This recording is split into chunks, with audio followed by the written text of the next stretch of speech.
YouTube, how's it going? The Goat House is back. Today, we're going over some sleeper NFL free agents for this 2022 offseason. There's some good ones out there. Not really talking about deep sleepers. Talking about guys that actually come in, make an impact, might be better if they find a new landing spot. They're not getting talked about much because there's some big-time free agents out there that everyone's talking about. So I'm excited to break these guys down, and we have top landing spots and other fits as well for each one. So really excited about this video. Let me know your thoughts in the comments. Like, subscribe, turn notifications on. Full free agency, full NFL coverage. We got all the content here. Already free agency coverage up on the channel. Definitely more to come. We grade every single free agency signing once it all begins. Break the news on Twitter. Give my thoughts initially on there as well. So link pinned in the comment section for the Twitter and anything else that you need here. So start with the first sleeper free agent, UCHENNA NWOSU, the edge rusher from the Chargers. And the thing with NWOSU is I still think he has some upside to him. Coming out of USC, we didn't really know we've kind of figured he was an edge rusher, but there was some talk about him. Is he an off-the-ball linebacker type guy? He's going to be like, take the Anthony Barr route, be that type of player, being a pass rusher, then end up being more an off-the-ball guy as an outside linebacker. But I think he's got some upside. He's always getting his hands in the ball. Really good at reading the quarterback, deflecting some passes. I think you get creative with him and rush him in multiple different ways. Yeah, could he be used like a Micah Parsons type linebacker? It's definitely a possibility. But mainly I like him off the edge, obviously. So I think it's possible we can go back to the Chargers. He was starting to heat up towards the end of the year. So they definitely are considered a top landing spot. I really like the fit with the Giants. Martindale comes in there, new defensive coordinator, needs some pass rushers, but he kind of likes unique pass rushers like this. Usually, he typically doesn't go for like the high-profile guys. So, and it makes sense too because the Giants aren't going to be big spenders in free agency.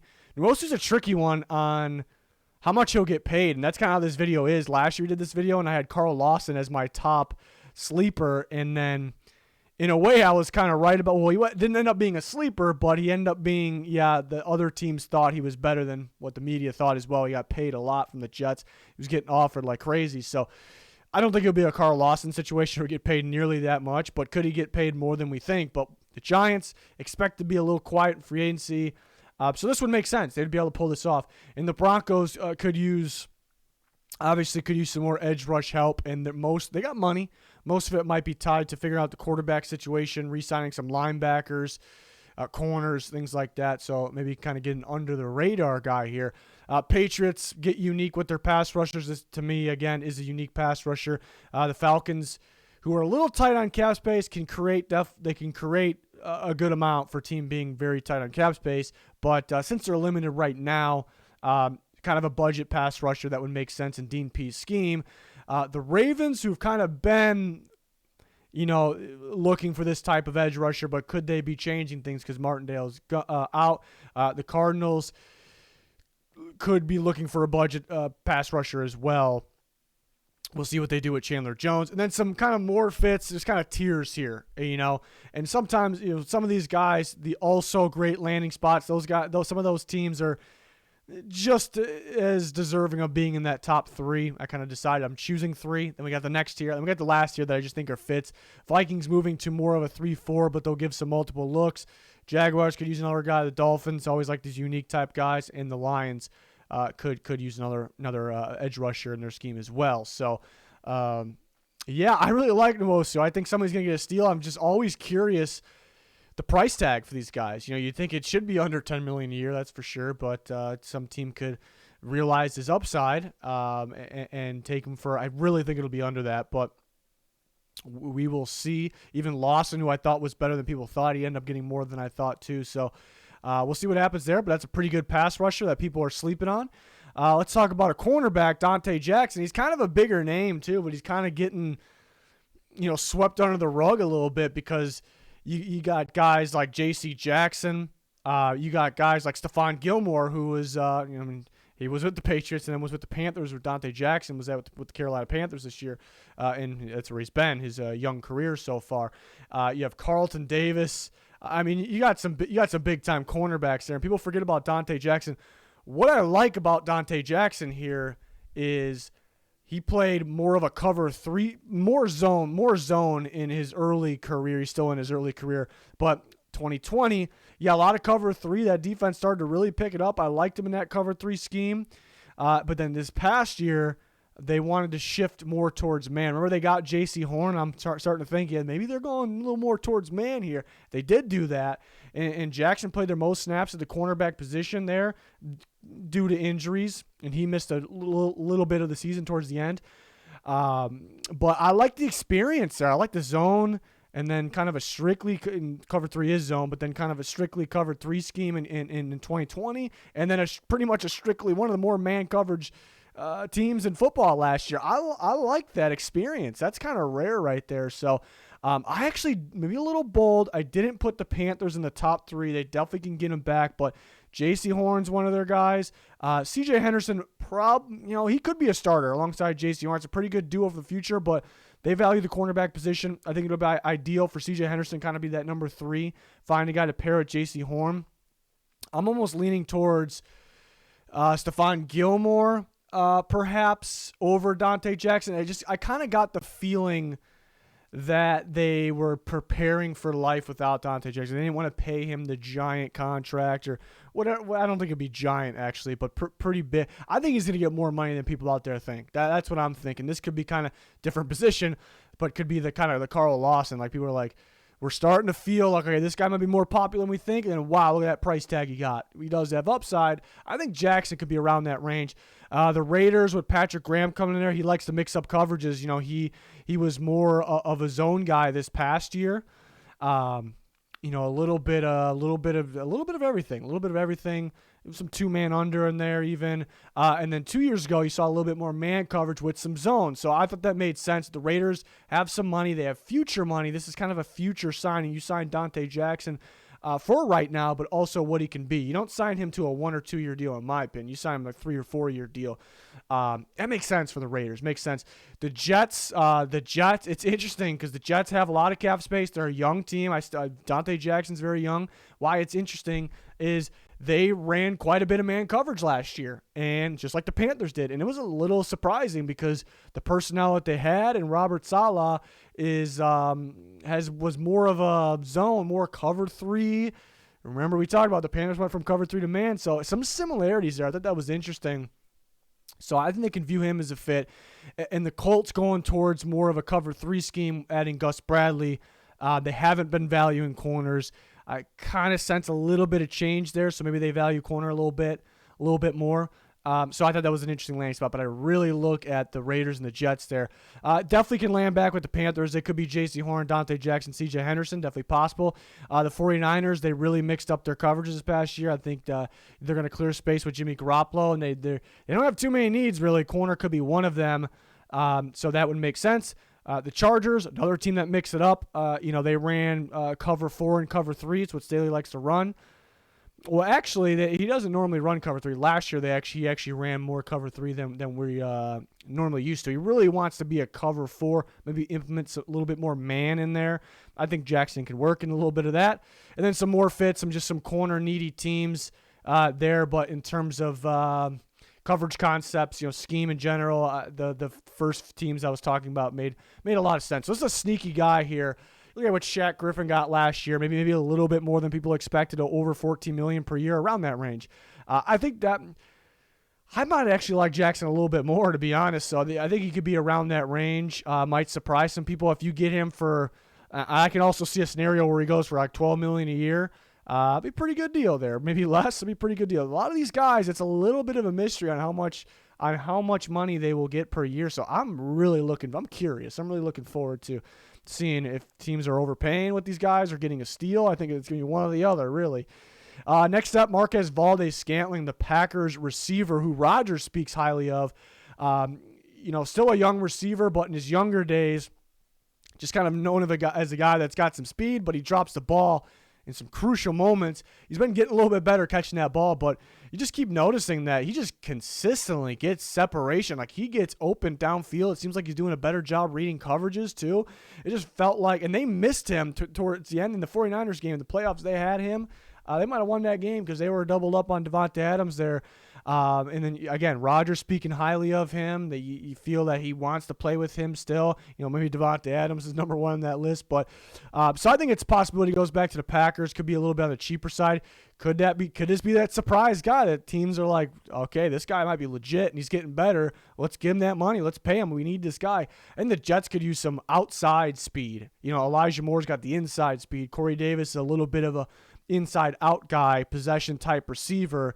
Get this outside speed there for Zach Wilson. That home run ball that Zach Wilson, that's his game. They didn't really have that last year, not too much of it. So kind of a home run hitting receiver for a home run hitting quarterback made sense to me. And that's the Cardinals. That's the Cardinals system as well.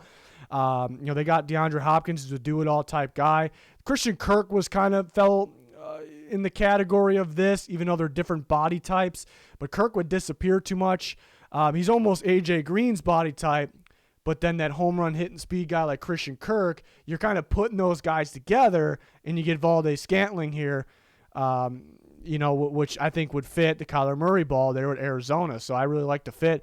Bears, they got Luke Getsy over there coming from the Packers. The Bears also can use what I'm very curious to see, the Bears are going to attack a receiver. They're going to go for a receiver. I'm very, very curious to see what type of receiver they go for. Because Mooney, what is Mooney? Is he an outside or is he inside receiver? Last year they used a little bit of both. There's a new staff, though. What do they view him as? They want to continue using him as both. They want to use him as outside. They want to use him inside. What do they need? Do they need more of the outside? Do they need more? It's just kind of a mystery to us right now. The Raiders could use that outside receiver like VALDES Scantling. The Buccaneers could use that to replace Antonio Brown. Again, can't really compare the two, but in the Lions, I think the Lions would benefit from having a speed guy on the outside. More fits some other teams that need a receiver. I threw the Broncos in there, just in case Aaron Rodgers ends up with Denver. It's a possibility. There's some other teams though. The Saints always seem to be looking for a guy like this, so this could be a little bit of an upgrade for them, slightly from what they have, maybe in a Callaway. I do like Callaway's upside though. But yeah, sneaky free agent option here. Another receiver that's pretty sneaky. Cedrick Wilson, who had a pretty good second half of the year for the Cowboys. Michael Gallup goes down. Cedrick Wilson kind of fits right in. He had some monstrous game. I mean, he had 600 or so yards for a limited amount of catches. And really what it came down to is I think the Cowboys are pretty damn deep, which is kind of well known at receiver. So he was just lower on the depth chart what his true talent is, just because how talented the group was. The Cowboys could be losing Michael Gallup because they're limited in cap space. He's a free agent. He's coming off injury. There's also some talk about a potential Amari Cooper trade. I don't think they're going to drop him. But my point was Wilson could just continue that role where he left off, where we know he fits, replacing Michael Gallup. I like that he played inside and out too. Played a little bit of both. So I think the Cowboys could value him. The Browns would make sense. You saw Stefanski kind of throwing out some trick plays as well. Cedrick Wilson definitely could be involved in those types of plays. And the Jags could use a receiver. For them, I think they'll like that he can play inside and out. And then some other landing spots. How about some other receiver-needy teams here for sure. And then, that's kind of the rest of the way. There's a list of – he's a tricky one to figure out who would like him the most because where do they view him inside, more outside? Teams that like the trickery. With the Browns, Doug Peterson going to the Jaguars, and the Jets kind of like that, like to run those things as well. So, I do like the Browns though. Cowboys and Browns there for Cedrick Wilson, but was sneaky productive towards the end of the season there. Has some upside for sure. Chase Edmonds, running back from the Cardinals. I thought more than glimpses, but when we saw him, I thought he was very, very solid. It was interesting because they had him and Connor, who I thought both were a little bit better than expected, for sure. And why it's interesting is because Connor was kind of known as the power back. Runs inside runs, very physical. Does he do a whole lot more than that though? But then he did. He kind of elevated some, improved in his outside runs, catching the ball. And Edmonds was kind of known as the outside guy, get him the ball, throwing him the ball out of the backfield and downfield. And I thought he was showing some physicality. Almost out of nowhere on the inside runs last year. So maybe some guys kind of elevating their game there. Cardinals, both their running backs are free agents, so they'd like to think they get one or both back there. So definitely on their radar. We know the Dolphins need a running back. Do they view Edmonds as that much of a upgrade? I think I would. But do they? But maybe Mike McDaniel will like a guy like Chase Edmonds, and the Texans could use a running back for sure here. But yeah, why not get a guy that can get you both? You can handle a load, catch the ball out of the backfield. A couple other teams, Falcons, the Chiefs could be sneaky. Some free agents at the running back position. It's a guy that I think fits Chiefs ball here. And then some other teams that really are set with their running back, but you never know what could come up here. Maybe almost as a kind of what he did with the Cardinals as a key number 2 running back. Those are kind of for those teams there. Or maybe with the Jets, maybe he starts over Michael Carter. Michael Carter's more of that key 2. Not saying that needs to be the case, but that it could be. But yeah, not too many running back needy teams, but I think somebody would like to have Chase Edmonds on their team for sure. James Daniels, Bears guard who actually has some good experience at center. And that's a big reason I put the Cardinals in here too, because they need interior guys. Kyler Murray was getting pressured quite a bit from the interior. And then whenever Rodney Hudson was out, they had they lost games up basically on that alone. So you get a guy that starts at guard for you, but he actually can play center if you need to. It just makes too much sense to me. In the Falcons, Matt Ryan was getting pressure from the interior instantly a lot. And actually just was that yesterday, Ryan Pace, not that means a whole lot, doesn't have a major role with the Falcons, but they signed him up, and he's the Bears GM, so maybe has some input on there. But James Daniels pretty underrated. He's a bully of a blocker on the inside, young guy, again, versatile. So I think he's the guy that can get more money than people think. People probably think of him as just a cheap guy. I think he's going to cost a little bit more here. And some other teams that need interior offensive line, need offensive line in general, Dolphins, Panthers, Steelers, Bengals. I mean, all those teams very well could be at the top. Didn't mention the Bears. The Bears they have cap space. They could definitely want to bring him back. I would like for them to, I didn't mind their interior. People complain about their offensive line. I thought it was more of the tackles. And once you get the tackles set, I think the interior will look even better. And I think it's solid. So I don't want them to kind of create more needs here. And you bring James Daniels back, kind of makes sense. You can focus on the tackle position, unless they want to maybe spend that money on the tackle and then maybe go with a cheaper guard. That's possible as well. And some other teams, I really like to fit with the Giants. It's just, I don't know if the Giants will be big spenders. They're kind of look for the budget deals, the steals they'll look for. I'm thinking Daniels is more along the lines of being. I really think he's going to get paid more than people think. On a per-year basis, a long-term deal as well. See the Jets kind of in that market, some kind of wild card teams there. So I like James Daniels. Definitely as a starting guard, definitely to get paid a little bit more than people think here. So good young player. Next up, Tim Settle. This is one of my favorite ones. This might be my favorite one on the list, actually, because maybe not a lot of people know about Tim Settle is on that deep, very solid Washington Commanders defensive line. Basically, he's the same player as Daron Payne, and that's why in my mind, why maybe Tim Settle is extremely underrated, forgotten about, not known about, because since they're basically the same player, they're first off nose tackles that maybe you can use as a D tackle here and there, but it's hard to use both those guys. It's very hard to use both those guys. And Daron Payne is one of the better nose tackles in football. Settle's a young, solid nose tackle that I think has some upside. I think for a nose tackle, I think he creates some interior pressure as well. So this is a sneaky one that I really, really like. I think I think he's going to start somewhere. I think he's going to be pretty solid. And everyone's like, where did that come from? Well, it should make sense. Like, he was behind a really good guy. And when he did get on the field, he was pretty damn good. I thought he created some disruption there for offenses.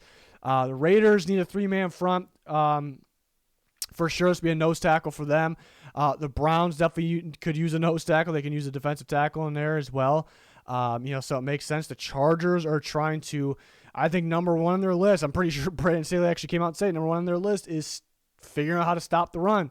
And I think what comes into play there is on the actual 3-man front and the line down the middle, basically 3-man front, interior defense line, I should say, and the inside linebacker position. So maybe they can go with a little bigger option here, but I don't see the point. I think this is a guy that can stop the run pretty well, and it's going to save you some money at the same time. You kind of can go big on the other positions. So, I mean, this is a guy I'd rather have for cheaper than some of these other big-name guys that are only going to have 1 or 2 year deals. I'd just rather go get Tim Settle.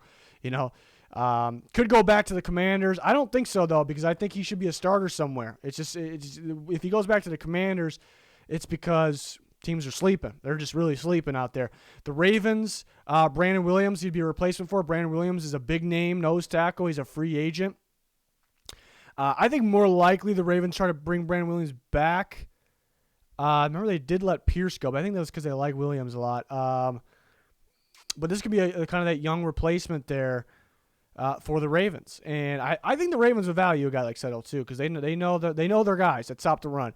Cardinals definitely could use some help up there with J.J. Watt. J.J. Watt playing 3-4 and need some guys that can stop the run up there, and then some kind of wild card teams that could maybe looking for some more run stopping help there.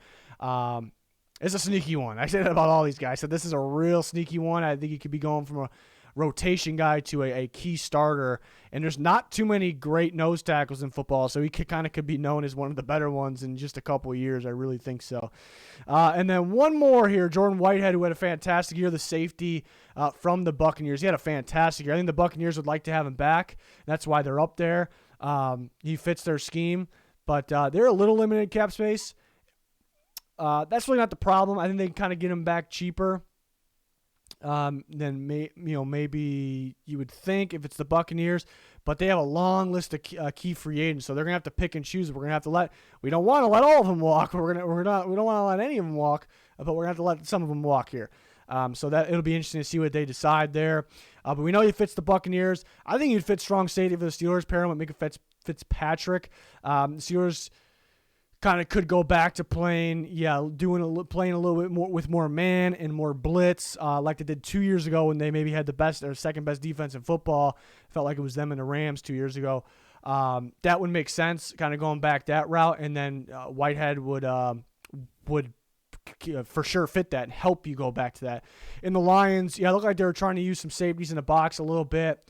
And they got some decent young safeties, but they didn't really feel like they fit that type of role. They're running some 2-man under too, which Whitehead can play that, which he's kind of helping over the top. And then he's also the moments where they put the safeties in the box and he's kind of, he can be man up and up there as well, or he can blitz, so the Lions are trying to go that type of route there. Chiefs could be a Tyrann Mathieu replacement if they lose him. That probably wouldn't be ideal, but the Broncos could be a Kareem Jackson replacement. The Eagles, both safeties are free agents. The Texans looking to change the types of safeties they have. And then some kind of wild card teams there. But, really like the fit. Really like the Steelers. I really like as an Edmonds replacement. I think it'd be a big upgrade, actually, too, going to Whitehead. Kind of get back to going how they wanted to play things there on their defense. So really like these sleepers. Those are 8 of them. Those are the ones I had. Just curious to see how much they get paid. They might surprise some people that they get paid more than they think because they're kind of smaller name guys. But there's some good guys that can make a big impact and really, really step up. And they have been stepping up for the most part already. So let me know your guys' thoughts. Any other sleeper free agents? There's probably some deeper ones. Always listen to what everyone has to say there in the comments and on our Twitter. We're constantly talking with you guys. Live updates on there, so check it out. Link down below. It's at Goldhouse NFL. Like, subscribe, turn notifications on. Full off-season coverage here. We had all kinds of content already up. Definitely more to come, so join us for that. That's going to do it, though. Thanks for watching. Goodbye.